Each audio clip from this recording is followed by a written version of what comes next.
Let's give him another round of applause for the color guard.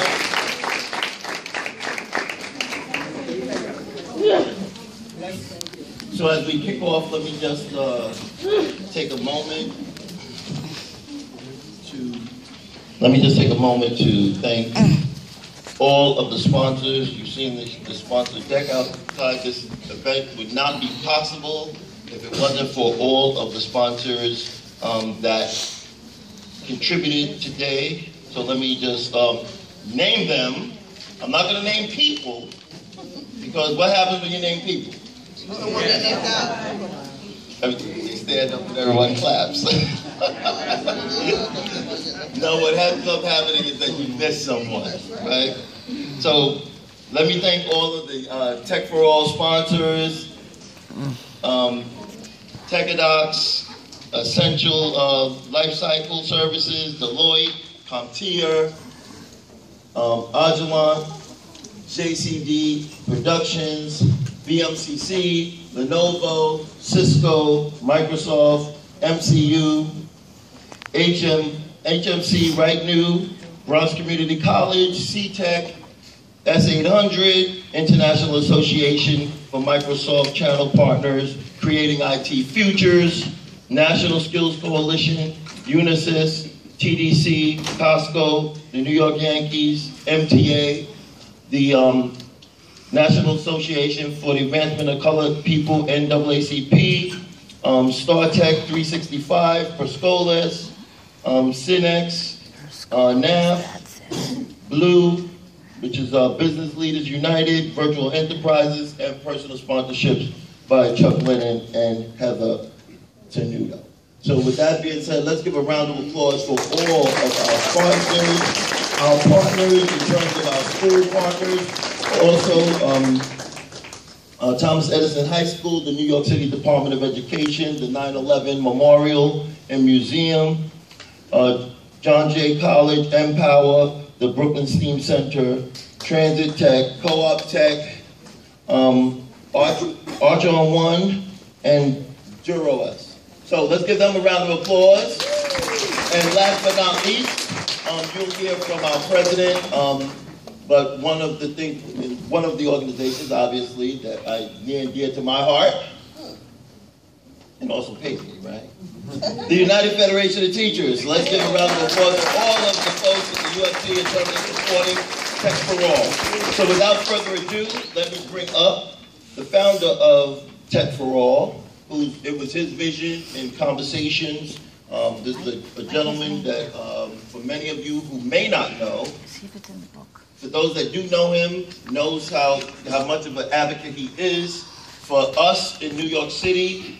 Angel Pinero is the chair of our advisory council. He's the co-chair of the advisory council in New York. That's a group of companies that work outside of the space of the Department of Education and the UFT, and what they do is all of the companies and advisors that make recommendations to the chancellor about how we're going to move career and technical education forward in New York City. They talk about the budgets and what needs to happen to be able to move career and technical education in New York City. And besides that, as a senior vice president for Agilent Solutions, let me bring up the founder for Tech for All, Mr. Angel Pinero. Let's give him a round of applause. Good morning, everyone. Good morning. Where's the Bronx? Woo! Right. I know there's some other boroughs here, but I you know what? I'm a Bronxite. I've been living most of my years in the Bronx, and I say, go Bronx! And thanks for Manhattan and Queens and Staten Island. And Brooklyn. And Brooklyn. No offense. I love you guys all. I mean, New York City, nothing better. Oh, And man, so thank you for wanting to be part of this event. I have to give props to my man Sterling. I mean, I even had doubt that we could pull this stuff off in a short period of time, and Sterling's like, nope, we're not postponing it, we're moving forward. And we did. Little sleep, but we made it happen. So I want to thank him wholeheartedly. and the staff of UFT. Yesterday we were here till, almost midnight, just getting some last minute preparations done. And I really appreciate that effort. But we also have folks from CompTIA. We have folks from other organizations here as well, helping get this thing to make it happen in time without any kind of delay. So I appreciate them as well. We did have a committee to make this thing happen. Sterling, I'm not going to mention all of them, but those that really stood out at the last minute, and that was Nick, also from the UFT. We had Nancy, we had Teresa, we had Howard, we had Carrie, and a few others, but man, my deep appreciation for you guys to making what I had as a vision come to reality. Now, I know what it is to struggle. We didn't have much coming up. When I was raised with my family, bringing us up, I have a sibling, sister, and hey, it wasn't easy. Living in the South Bronx, where everybody was struggling. I remember, sometimes having to go to school with holes in my sneakers, which, I sort of can mask that by keeping my soles down. But when my socks start protruding from the hole, that becomes a problem. You can't really hide that. And how many of you can relate, those that are, my age, where your dad or your mom, mainly in my case, my dad, used me as the remote. We weren't the remote. I was standing in front of the TV, and I think there were 5 channels at the time. And, he'd tell me, yeah, turn it here, turn it there. That's from the laughter. I know some can relate to that. Also, the antenna. It was a clothes hanger, right?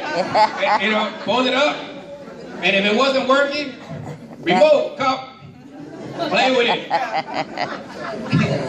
Get the foil. Absolutely. So many things that I can go on and on, but we don't have enough time. But there are signs of struggle.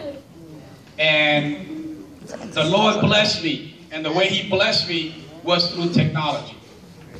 And He literally used my wife, because when I graduated high school, I was vocation, now called CTE. And I took up auto body collision repair. And after I graduated, I realized that's not what I wanted to do. Nothing wrong with that, because I still like it. But after a while, I said no. And then my wife told me I should consider technology. I'm like, tech what? I had no idea what that was. But fortunately, there was a school, not a college, there was a school called the Albert Barrow School on Columbus Circle in Manhattan. No longer there. So this is going back to early 80s. Actually, beginning, 1980. And it was an electromechanical technology course. 6 months. Didn't pay a dime. And I was blessed that it was a company called the Computer Factory. And Howard Cohen sitting up here, known him that many years. We worked together. He was my boss actually I started there, then he started, he became my boss. So, you know what? But I'm blessed because I learned so much from him. But that company gave me the opportunity to start a career as an entry-level technician. And now, 38 years later, here I am today, what I would consider achieving success. Success, in my mind, there's so many things to describe success, but one of the things is when you can not only afford things that you need, but you can afford things that you want. Yeah. There's a big difference. Like a remote. Yes. And cable TV. Yes. But what was bothering me is the fact that there's so many people experiencing what I experienced, almost 4 decades ago, experiencing that today. And it's happening, I know, in the Bronx. And it's happening in Brooklyn. And it's happening in Queens. And quite honestly, it's happening in a lot of cities throughout the US, where a certain class have the resources that don't make it to the communities that don't have the same resources. So what happens is that you don't know about it. How can you take advantage of an opportunity of the resources that are available to you if no one's telling you about it? So the purpose of this event is to share this secret. And it's a secret because if you don't know about it, it's a secret. So when you leave today,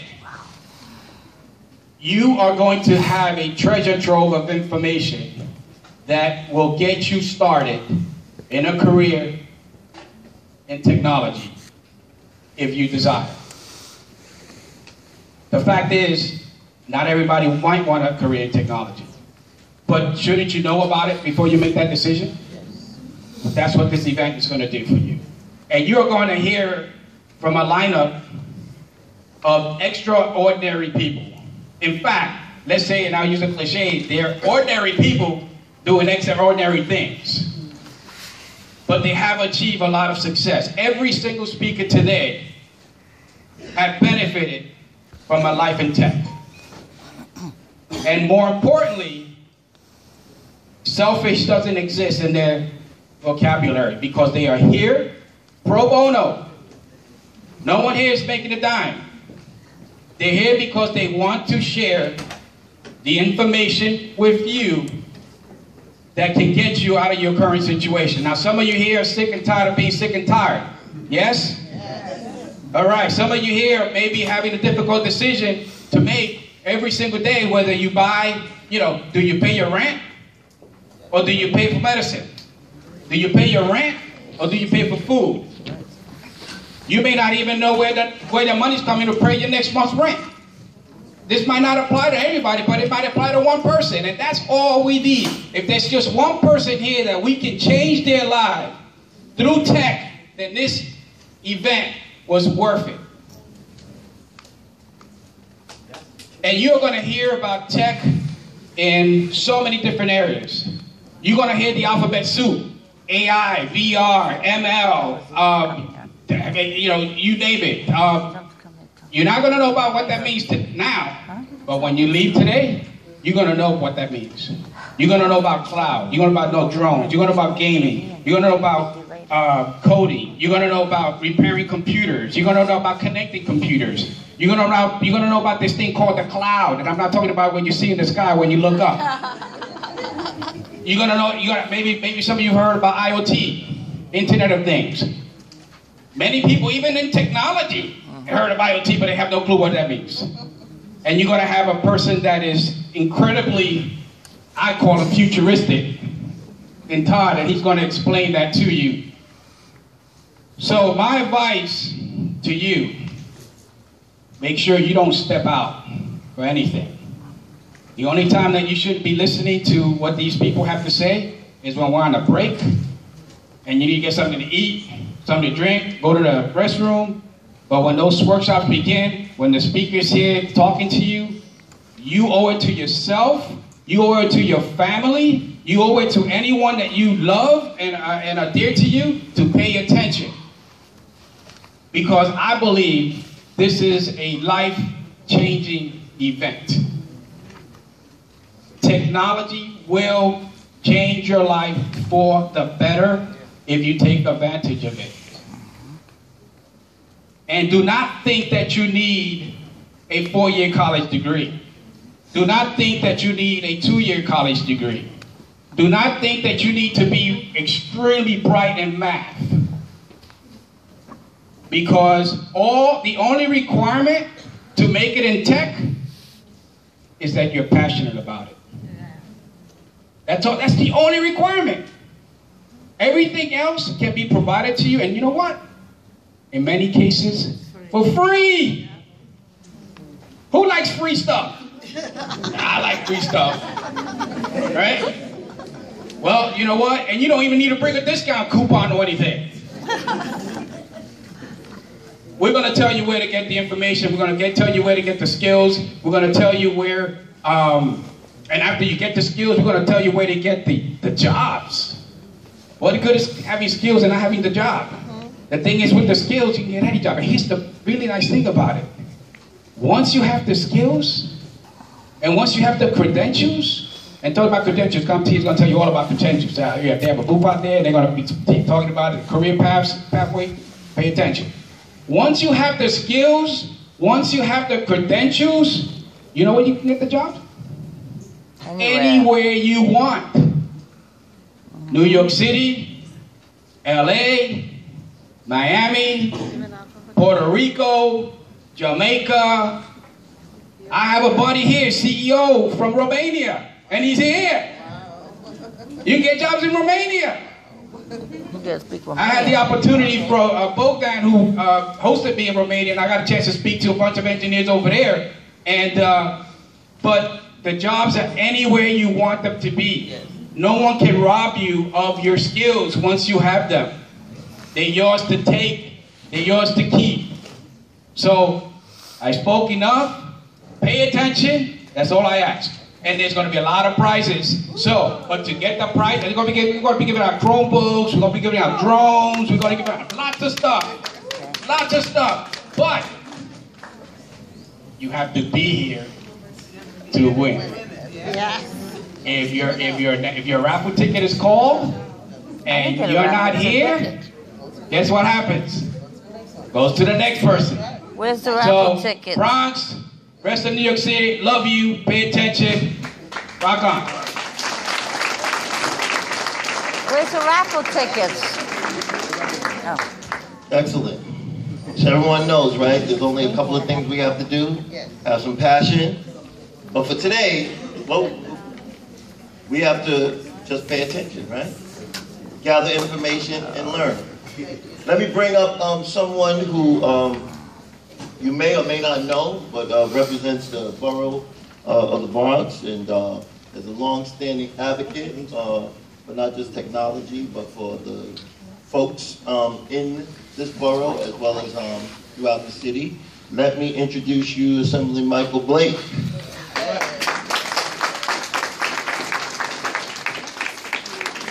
Huh? Good morning.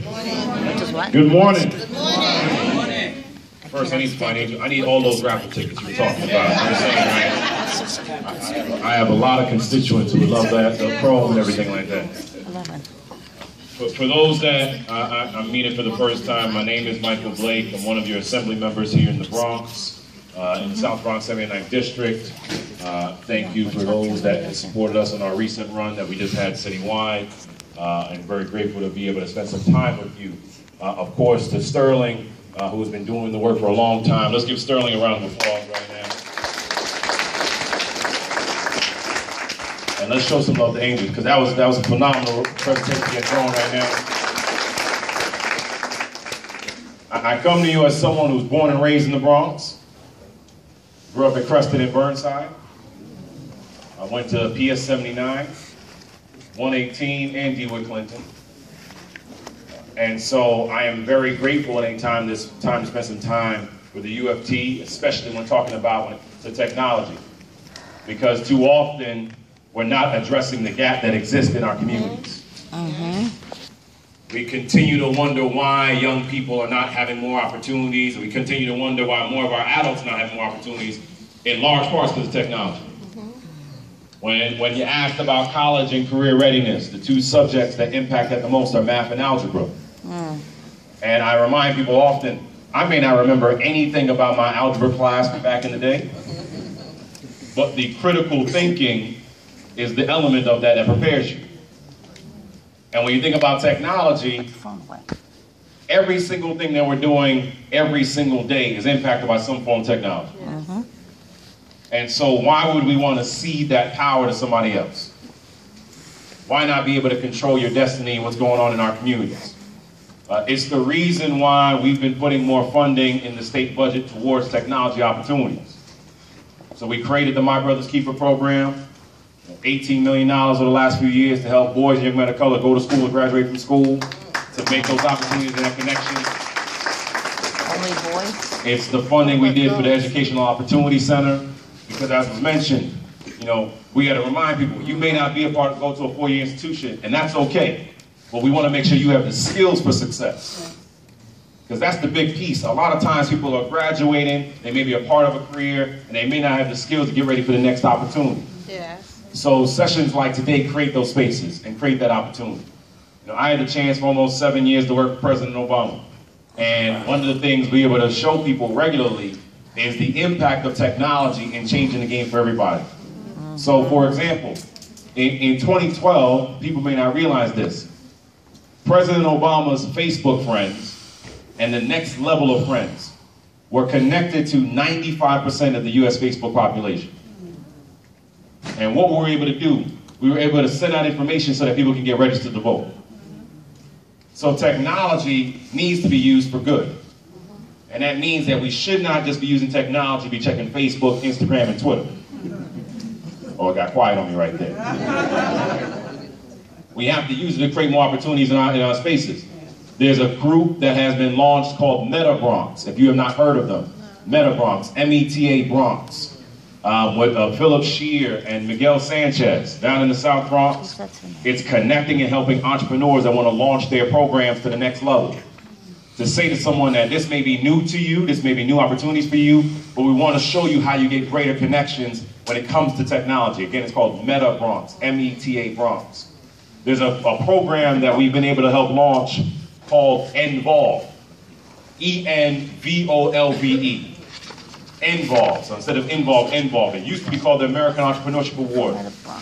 It's a 10-year commitment that we have now received here in the Bronx, that for any small business that becomes part of the program and wins the program, gets a zero-interest loan for the rest of the program.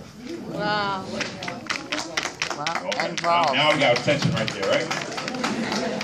It's called Envolve, E-N-V-O-L-V-E. It's the Envolve Award that we have launched. And I'm bringing this up for a technology space because you're doing the work, whatever it may be, different aspects of U of T, of course. But we want you to know there's more opportunities as well to continue to grow, whether it be Romanian. I'm Jamaican, so I want you to go to Jamaica right now. That's what I'm saying, right? And so making those connections in that way is critical. You might have seen there was a story that came out earlier this year about Perscolas, which a lot of us are doing a lot of work with Perscolas. A $30,000 grant that happened to one of their graduates because of Coca-Cola. And so there's opportunities that now exist that we want to connect you with. So let me close by saying this. First and foremost, thank you. Thank you for being here on a Saturday morning and throughout the day. Thank you for continuing to show what's happening in our community, to show what's possible. You know, I say often, my family went from no house in Jamaica to the Black House in Northwestern, to the White House in D.C., to the State House in Albany. And it happened because people opened up doors to me. We tell people in our office all the time, your block won't block your blessing. Your zip code won't deny your destiny. And that's what technology has to be, to create these new spaces that are happening right now. We've put in a lot more money in the state budget this year, primarily, especially around teacher education, around professional development, around retention, around supply and training and skills. So my email, if my team can ever be helpful to you, no matter where you may live, no matter where you may be, Right up here. is MB And Blake. 79 Oh, MB 79. at,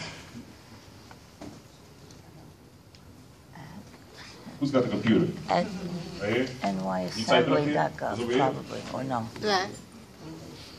Or is Someone that go put it up. I know some of y'all looking at me like I can't write that fast. MB 79 at nyassembly.gov. You got it? You got it? MB79. That's right. I know Sure, that. everybody. MB79 at nyassembly.gov. Our office, if you ever need to physically find us, we're at 780 Concourse Village West. 780 Concourse Village West. The best way to think about where our office is. Y'all know where the movie theater is on 161st Street? Yeah. Okay. If you're staring at the front doors of the movie theater, my office are the apartment buildings behind me. So you know where the Blink Fitness is and the SSI office. We on that block right there. So we got a lot of programs coming up, a lot of things we can connect you with. We want you to be involved. But again, you know, when we talk about Tech for All, we're grateful for you. So I'm gonna be creative about this. You gotta use tech for good. So we're gonna take a selfie here. Now, if you were supposed to be somewhere else, I can't help you right now. You were supposed to be hanging out with your boo. I got nothing for you.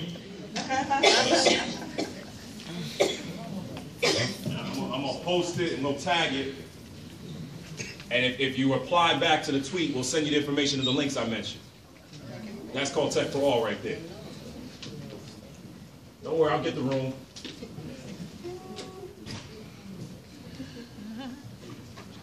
One side, all right. I see y'all over here. Y'all look at me like what's going on.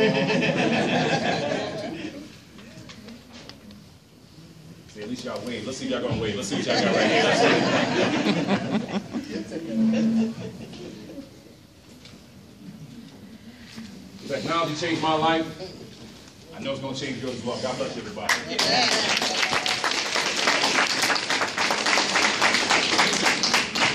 Assemblyman Michael Blake. Let's give him a round of applause.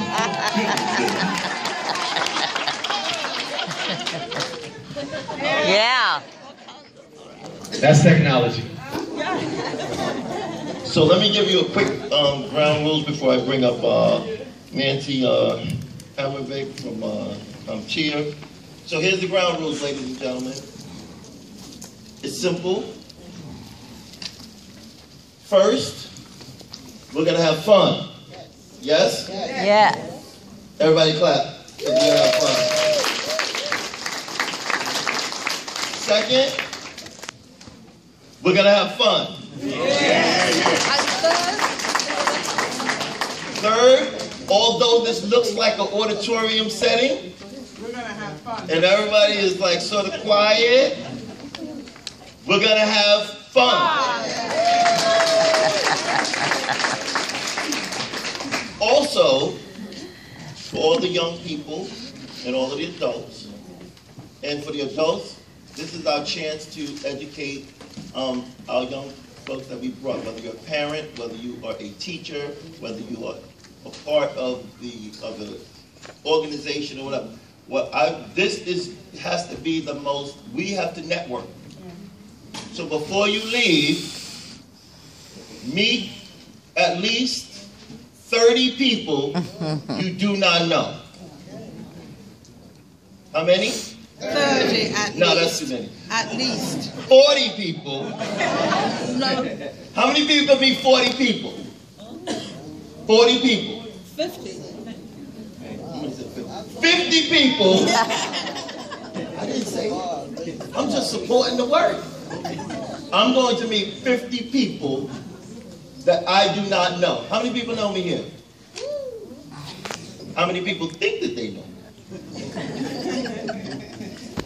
Have you noticed that everyone who came here is from the Bronx, right? Everyone who's from the Bronx Plan is originally from the Bronx. Let me give you a quick story that most people don't know. I only usually share this story with students when I speak to them. Most people see me and they say, yes, Sterling Robus is the vice president here at the United Federation of Teachers, representing 200,000 members. But I always tell students that I am one of you. I'm originally from the Bronx. I actually lived on a street called Grove Street, off of Southern Boulevard, across the street from the Bronx Zoo. I know that is. And believe it or not, when I grew up, we didn't live in the projects like it was Twin Parks and Dennis Lane and all those things that most people here in the community. We actually lived in a tenement building with 6 brothers and sisters that I have, with my mom and dad. There was 9 of us in like a 1.5 bedroom apartment. Wow.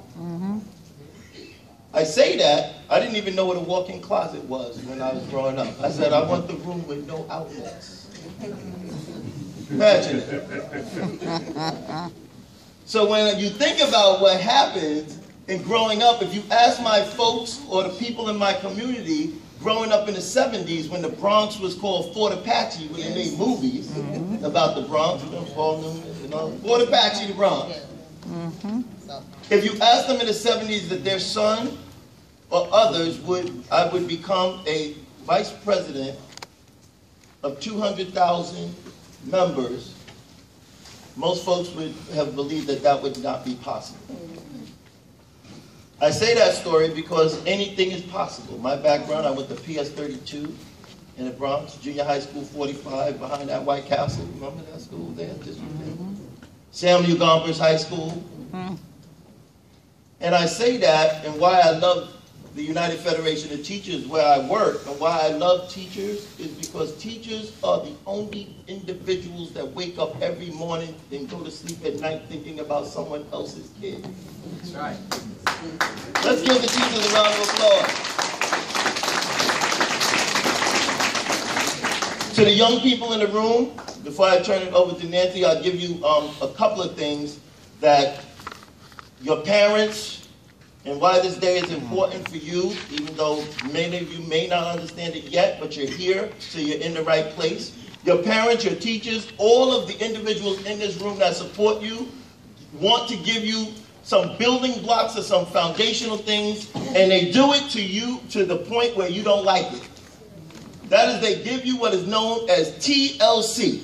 Does anyone know what TLC is? For the adults, what's TLC? Tender loving care. Some kids say it's table, ladders, and chairs. I was out of school. That's what it is. We're in CTE school. It's table, ladders, and chairs, mister. Right? But the reason why they give you TLC and why you resist is because that tender loving care comes into a form that's a success when you get older, a foundation for success. The T is that your parents and your teachers and all of the supporters here want you to be able to think. That is an important thing to do. The L is they want you to listen, and not only listen, they also want you to learn. The last of that, the C, is that they want you to make choices with the understanding that whatever choice you make, there's a consequence for that choice, whether it's positive or negative. So they shower you with that TLC because they know that that is what you are going to need as a foundation to be successful as you find your way through education. So without further ado, you'll hear from a lot of speakers, but let me bring up Nancy Harriman-Vick, from Executive Vice President for Industry Relations from CompTIA, who will talk about the social media aspect of what we're doing. Good morning, everyone. Really morning. great to be here with you today. Got to meet a lot of you at the booth, CompTIA booth this morning. I'll be there later today. I'm here to share the first way that you can win prizes today, and that's with our social media contest. So how many of you have a cell phone or a computer with you today? Okay, awesome. So this is the one time you're going to be in a learning environment where not only can you take your phones out, but we're encouraging you to use them all day. So we are looking for the top Instagrammer here. We have a Tech for All Instagram account. We're looking for the top Twitter post today, and then also social media rockstar. So the hashtag is hashtag Tech for All, just as you see it up here, UFT. We're thankful that there are some other Tech for All accounts there on Instagram and Twitter. So we want to distinguish with Tech for All UFT. So for Instagram, we're looking for the best picture, best group photo, engaging, active, let people know you're having fun here and you're learning. Twitter, if you hear something you want to share out there with others, make sure to post that. And then the overall top social media award will be for how many tweets you have, how many posts, your reach, retweets, comments, all of that. So we want to raise the roof here. We want people to know what's happening here in the Bronx. We use social media to let people know what we're doing. We want to learn what they're doing. So let people know what's happening here, and then maybe next year they'll come. So Tech for All UFT, got it? Yeah. All right, start tweeting, I am here, Tech for All UFT. All right, thanks very much. And Sterling, bring back the agent. Thank you, Nancy. And you're going to hear maybe some folks, a few of us, I've mentioned this so that the Assemblyman, we're not knocking college, all right? But you need money to afford college. Technology will get you that money if you want to go to college, all right? So we're not knocking it. My college degree is not in tech. My degree is in theology. I went to a Bible seminary school and I got my degree in theology and I'm an ordained minister. Nothing to do with tech. Tech paid the bills. Okay, but the blessing came from God. Amen. So, and again, talking about, where we came from, I will continue to share that. For me, back then, today a lot of people eat 2 slices of pizza, right? I still eat 2 slices of pizza. I want to eat 3, but I got to watch myself. But back then, 2 slices of pizza for me was 1 slice of pizza. I ate the cheese first, and then I ate the rest of it. That was my version of eating 2 slices of pizza, because I couldn't afford 1. I couldn't afford 2. So I just want to relate the situation that when you come, you can start from nothing, and you can have it all. Just give tech a try. So it is my pleasure to introduce to you the President and CEO of CompTIA. I'm going to read his bio, but one thing that I always say when I introduce this gentleman and a friend, I referred to him earlier as a futurist. He has a knack for being able to know what's going to happen in tech years from now. So make sure you listen to close to what he has to say. He's going to have 2 workshops in the afternoon. Make sure you attend that. But when this man talks, my ears are open and my mouth is shut. All right, so continue with his with the introduction. And like I said, he's President and CEO of CompTIA, which is the leading nonprofit trade association for global technology. CompTIA represents more than 2,000 member companies and 3,000 business partners spanning the worldwide technology industry. Since joining the organization in 2008, Thibodeau has led the expansion of CompTIA's commitment to advancing industry growth through education and training programs, market intelligence and research, networking events, professional certification, and public advocacy. One of the issues Mr. Thibodeau has been most vocal and engaged on is the need for new policies, programs, strategies, and tactics to ensure that there are sufficient numbers of workers to fill the employment needs of the global tech industry. Under his leadership, CompTIA has launched a series of initiatives to deepen the pool of qualified job candidates. He is a graduate of the University of North Carolina at Wilmington, Bachelor's in Science Economics, and George Mason University, Master's degree in Economics. It is my pleasure. Put your hands together and welcome Mr. Todd Thibodeau.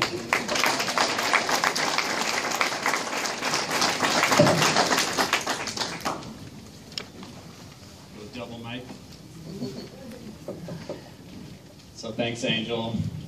You can tell the passion that Angel has for not only all of you, but technology, for education, for business, and that's the reason why we're here. Angel is one of our most active and engaged volunteers within the organization, and it's a privilege to get to come and speak with and be attached to anything that he's doing, because you know that if he's attached to it, it's going to be fun, it's going to be engaging, it's going to be informative, and it's going to be impactful.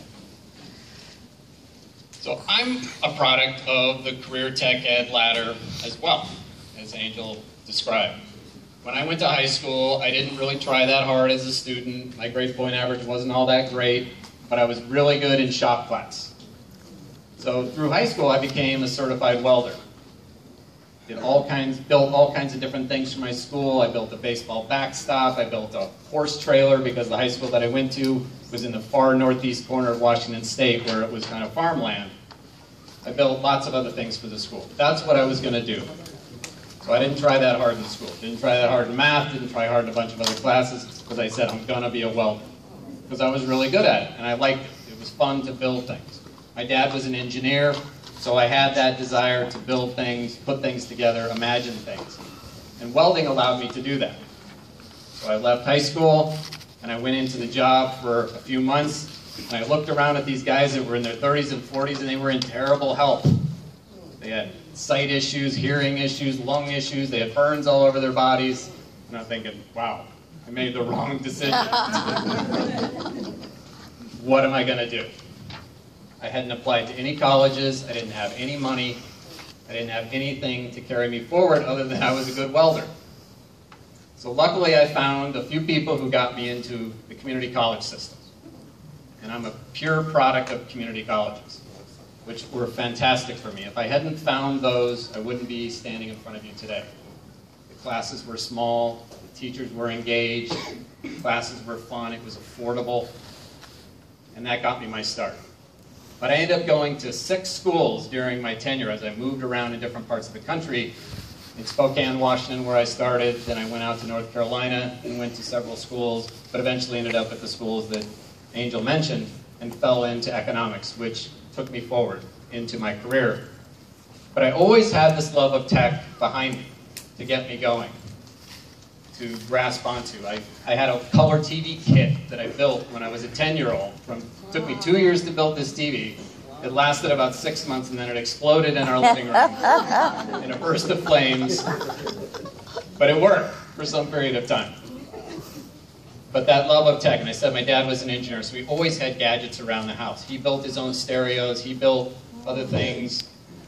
He always had switches and electric motors and batteries and all kinds of stuff. He worked for a company called Western Electric, for people of you that remember that name. They were a big company. He got his schooling in the Air Force, and then he went into the workplace. So I've kind of grown up with tech, so I understand the opportunities that it provides. The interesting thing is we're at a period now where the tech advances that we're going to see over the next 10 to 15 years are going to be exciting, but they're also going to be really scary. Because they have the potential to tremendously disrupt hundreds of millions of careers around the world. You know what the #1 career in the world today is for young men 18 to 31 years old? It's driving people and stuff. Cab drivers, bus drivers, truck drivers, train conductors, boat captains.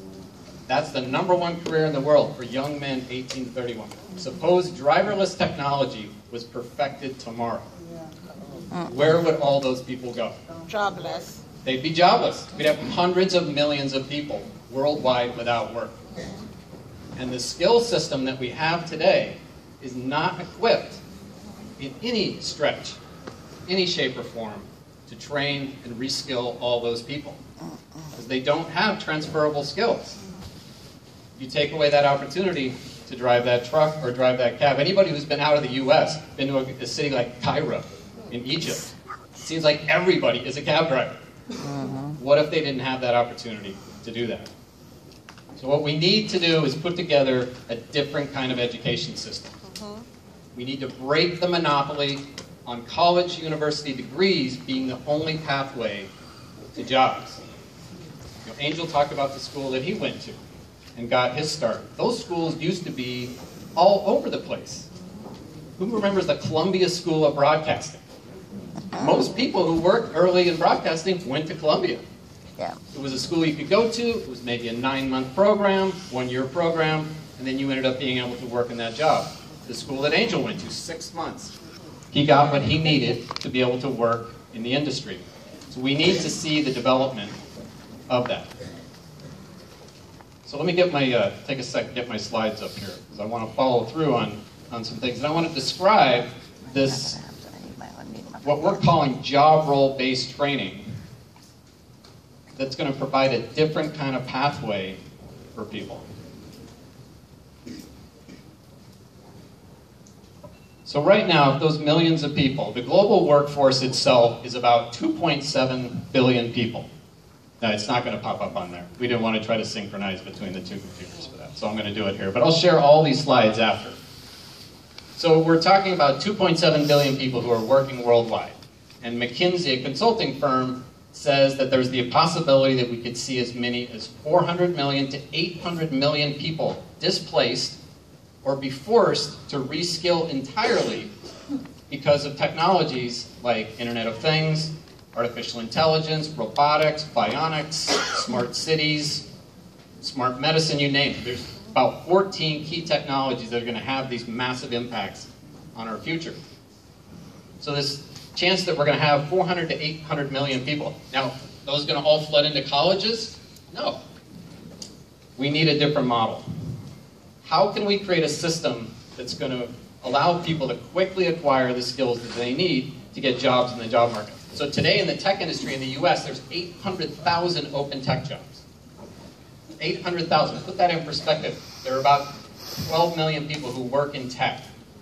So almost 7 to 8% of the entire workforce is open right now. And employers are saying, well, we can't find people. Where are these people? They talk about the skills gap.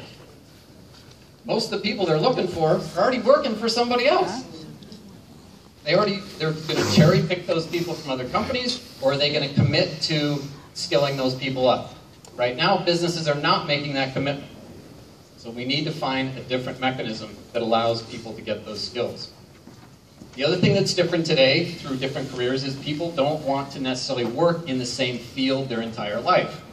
They want to work in different fields and try different things out. When you ask someone who's getting ready to graduate high school, what do you want to do in your life? They'll probably list 7 or 8 things. Parents know this.